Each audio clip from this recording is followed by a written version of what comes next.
In this video, we will learn more about the data set that we will be using throughout the course.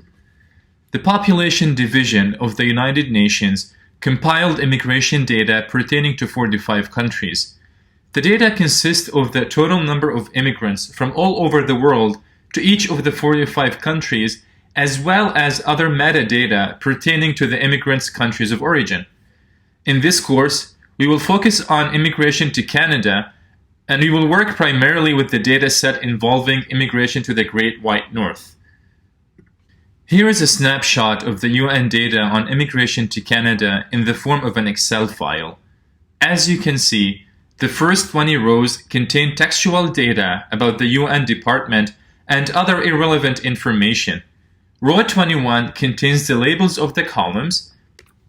Following that, each row represents a country and contains metadata about the country, such as what continent it resides in, what region it belongs to, and whether the region is developing or developed. Each row also contains the total number of immigrants from that country for the years 1980 all the way to 2013.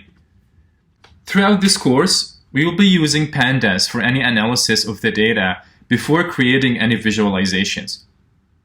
So in order to start creating different types of plots of the data, whether for exploratory analysis or for presentation, we will need to import the data into a pandas data frame.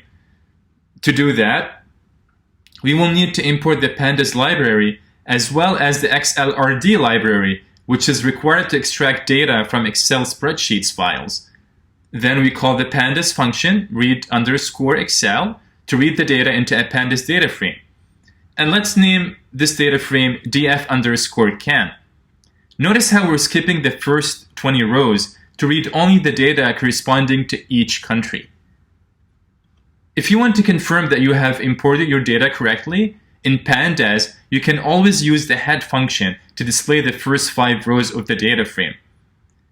So if we call this function on our data frame df_can, here's the output. As you can see, the output of the head function looks correct, with the columns having the correct labels, and each row representing a country and containing the total number of immigrants from that country. This concludes our video on the Immigration to Canada dataset.